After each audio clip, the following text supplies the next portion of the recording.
ಏನಿಲ್ಲ, ಸುಮಾರು ಒಂದು 20 ಕೋಟಿ ವೆಚ್ಚದಲ್ಲಿ ಬಾಚೇನಹಟ್ಟಿ ಪಂಚಾಯಿತಿ ವ್ಯಾಪ್ತಿನಲ್ಲಿ ಪ್ರಮುಖವಾಗಿ ಚಿಕ್ಕಮಸ್ಕಲ್ ಬ್ರಿಡ್ಜಿಂದ ಹಿಡಿದು ಪ್ರತಿ ಗ್ರಾಮದಲ್ಲೂ ಕೂಡ ಕಾಂಕ್ರೀಟ್ ರಸ್ತೆ ಇರ್ಬೋದು, ಕುಡಿಯೋ ನೀರಿನ ವ್ಯವಸ್ಥೆ, ಸ್ಕೂಲ್ ಬಿಲ್ಡಿಂಗು ಎಲ್ಲನೂ ಕೂಡ ಮಾಡ್ಕೊಂಡು ಹೋಗ್ತಾ ಇದ್ದೀವಿ.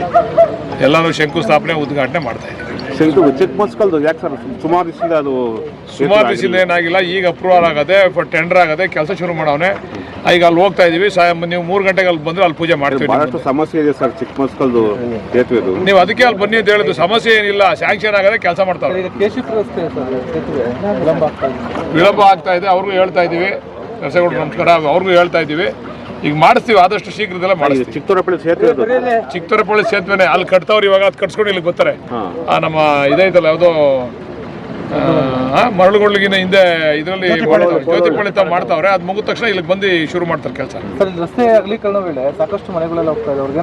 ಅವ್ರಿಗೆಲ್ಲ ಪರಿಹಾರ ಆಗಲೇ ಕೊಟ್ಟಿದ್ದೀವಿ. ಅವ್ರಿಗೆ ಜಾಗ ಕೊಡಬೇಕು, ಸೈಟ್ ಹುಡುಕ್ತಾ ಇದೀವಿ. ಸೈಟ್ ಕೂಡ ಕೊಡುವಂಥ ವ್ಯವಸ್ಥೆ ಆಗ್ತದೆ. ಕಾಮಗಾರಿಗಳು ಹೇಳಿದ್ದು ಆಗಲೇ ಹೇಳಿದ್ನಲ್ಲ, ಶುದ್ಧ ಕುಡಿಯುವ ನೀರಿನ ಘಟಕ, ಐಮಾಸ್ ಲೈಟು, ಊರೊಳಗಡೆ ಕಾಂಕ್ರೀಟು, ಚರಂಡಿ, ಬ್ರಿಡ್ಜು, ಅಂಗನವಾಡಿ, ಶಾಲಾ ಕೊಠಡಿಗಳು ಎಲ್ಲನೂ ಕೂಡ ಮಾಡಿದೆ ಸರ್. ಹೊಸಪೇಟೆಯಲ್ಲಿ ಜಂಕ್ಷನ್ ಜಾಸ್ತಿ ಆಗ್ತಾ ಇದೆ.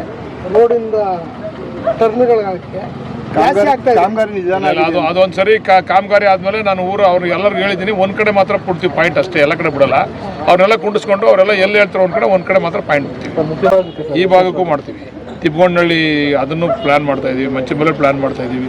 ಎಲ್ಲ ಒಟ್ಟು ಕ್ಷೇತ್ರ ಪೂರ್ತಿ ನೀರಾವರಿ ಆಗಬೇಕು ಅಂತಕ್ಕಂಥ ಆಲೋಚನೆ. ಸ್ವಲ್ಪ ಎಲ್ಲಾನು ಒಂದೊಂದೇ ಮಾಡ್ತಾ ಇದೀವಿ. ಅವಕಾಶ ಕೊಡ್ಬೇಕು ನೀವು. ಎಲ್ಲಾನು ಮಾಡ್ತಾ ಇದೀವಿ, ನಿಧಾನಕ್ಕೆ ಆತವೆ, ಒಂದೊಂದೇ ಆಯ್ತವೆ. ಕಲುಷಿತ ನೀರು ತಿಪ್ಪಗೊಂಡಳ್ಳಿದ್ದು ಮಂಚಿನ ಮೇಲೆ ಹೋಗ್ತಾ ಇದೆ. ಆ ನೀರನ್ನ ಅದನ್ನ ತೆಗಿಬೇಕು ಅಂತ ಈಗಾಗಲೇ ಅದನ್ನ ಸರ್ವೆ ಮಾಡಿಸ್ತಾವ್ರೆ ಉಪಮುಖ್ಯಮಂತ್ರಿಗಳು ಡಿ ಕೆ ಸುರೇಶ್ ಅವರು. ಸರ್ವೆ ನಡೀತಾ ಇದೆ.